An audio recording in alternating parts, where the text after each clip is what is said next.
my family and the institution's part in constantly feeding the British press with lies. He's been through something similar.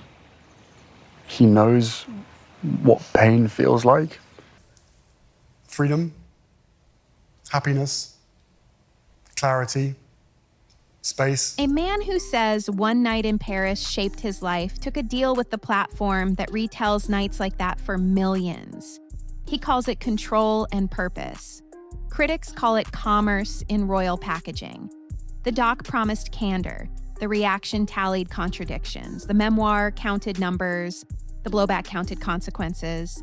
Fans say growth. Skeptics say theater. Who's right? We'll stick to receipts, deals, timelines, rulings, and on-camera language that keeps shifting. Sometimes I feel a bit sorry for Harry. I think he's very much because he's on the outside. It's very much because when a business model collides with private grief, someone edits the story. The only question is who? Watch closely. There's a moment where the narrative snaps and Harry's Hollywood gamble looks very different. But that wasn't the whole story. On one side, a son guarding a loss the world will not let him forget. On the other, a studio built on prestige, drama, and autoplay. Supporters say the partnership funds projects, reframes narratives. Remember the $20 million deal that Prince Harry and Meghan Markle signed with Spotify? And moves beyond the tabloid frame. Detractors say the alignment is impossible. If a tragedy is sacred, why sit under a banner that dramatizes it? Both positions are emotionally coherent. The truth lives in the gap between intent and incentives, between what a public figure hopes to control and what a platform is engineered to amplify. When meaning shifts, trust moves with it. Prestige series can be careful and still cut. A card may say inspired by, while audiences hear this is what happened. Meghan Markle has responded in the most royal way possible to a podcaster who said she was scared for her after. When a show edges near a family's worst night, people project. Some praised sensitivity, others saw a glossy reenactment of pain. Producers insisted on care. The debate landed somewhere messy. Entertainment does not owe reverence, memory demands it. That split never fully healed. Partnerships live or die by output. December 2022. A record-setting docuseries put the couple's account on the record. Late 2022. A leadership project highlighted service over scandal. The Duchess of Sussex has denied wrongly using her former HRH title after becoming... August 2023.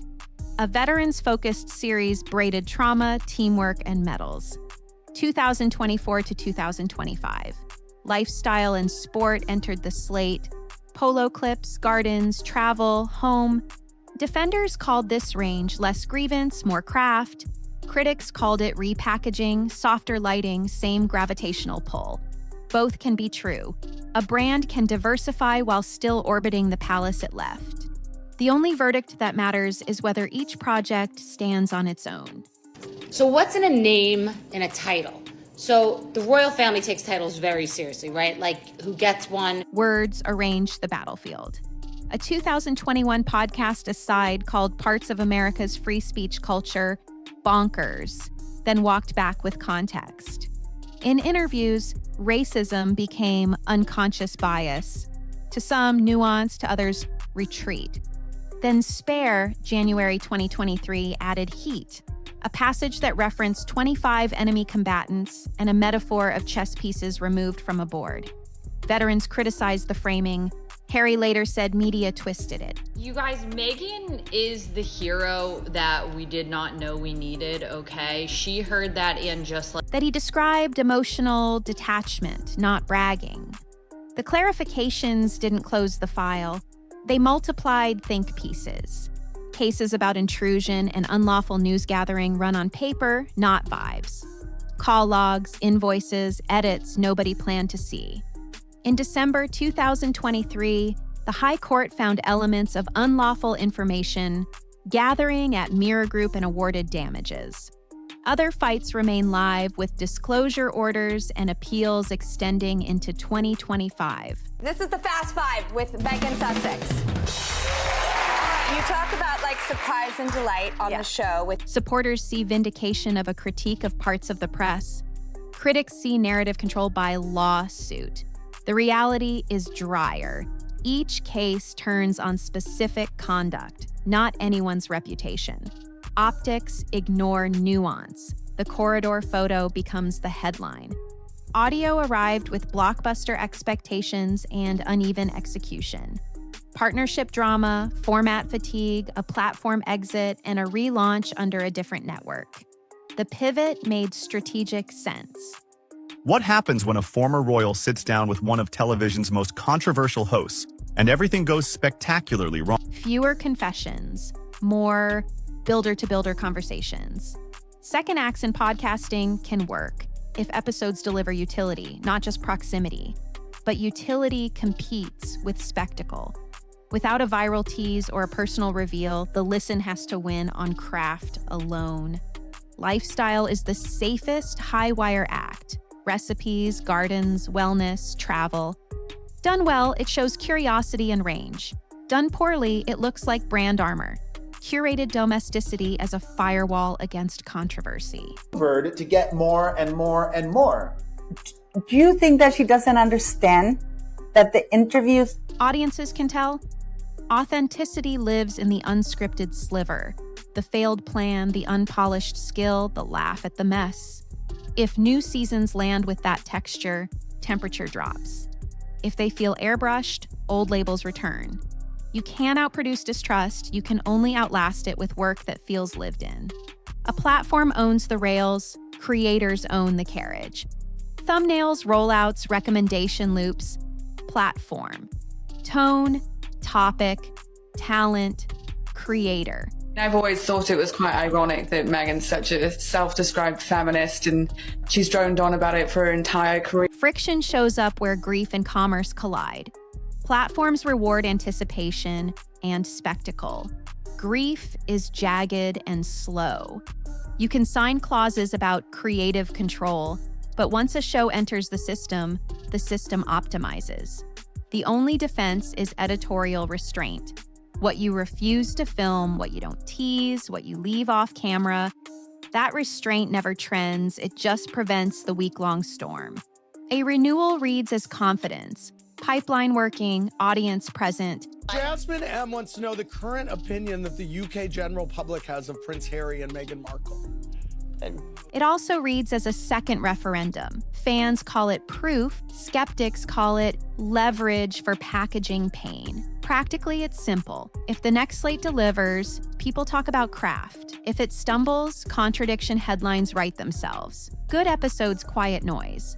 They don't erase history, they make it less central. Premiere something thin, and every unresolved debate snaps back into focus. There's a moment when the reason you left and the way you stay visible collide. Call it the snap. It started with a smile, not a fake one, but the kind that feels practiced, polished, even weaponized. On one side sits sincerity, a life outside an institution that defined your childhood.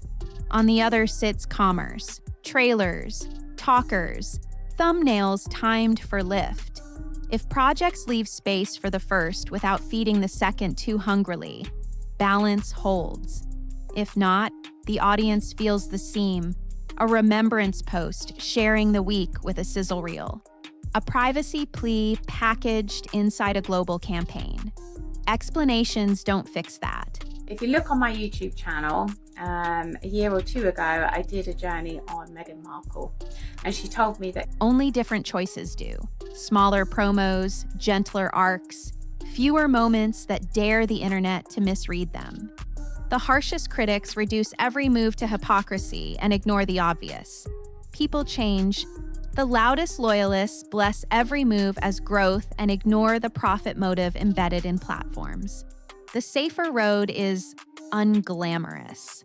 Underpromise, over-deliver, use allegation-framed language, and stop turning family beats into plot points. Yeah, there will be no more as ever. No more crappy TV shows from Prince Harry and Meghan Markle. Why? That isn't silence, it's stewardship. It lets viewers judge the work without a moral staple to it, and lowers the odds a misstep becomes a referendum on character. Boring wins because it breaks less. Public memory is unfair. The image of a boy walking behind a coffin became a watermark on everything after. No project outruns that completely. The best case outcome is narrower. Rewrite by degrees, stack new work until context changes and the oldest narrative loses oxygen. Meghan Markle kicked off CNN this morning after a heated dispute with Anderson Cooper. Meghan Markle was That takes time and discipline to avoid clips that refuel the past on contact. If the future slate looks like ideas rather than responses, the conversation shifts. If it looks like provocation, the procession never ends. Strip it down and the bet is simple. Harry believes a platform can amplify purpose without cannibalizing privacy. He believes storytelling done well can honor pain without renting it out. The platform believes great arcs travel, and familiar faces help them travel farther. Meghan Markle is screwed. This guy, Jason Knapp, who worked as an aide for both William and Kate and Harry and Meghan, has got... Sometimes those beliefs align and you get work that stands on its own, with quieter comment sections and fewer gotcha headlines. Sometimes they don't, and you get a week of noise about contradictions, 1,000 hot takes, and the feeling, fair or not, that the edit bay won. Who's right? Maybe no one yet. Maybe the answer sits in the next releases. Projects that don't need a preamble, don't chase heat, and don't dare grief to compete with marketing. My gosh, I worked so hard. The moment that everything sells out, it doesn't mean that we're done. It means we're working on replenishment and what are the next SKUs. If the episodes ahead feel lived in and curious, the temperature drops. If they look like armor, the snap returns. That's the cost of choosing a megaphone that also makes melodrama for a living. Use it carefully and testimony becomes craft. Use it carelessly and grief becomes content. Watch closely. The cut will tell you which way this story goes.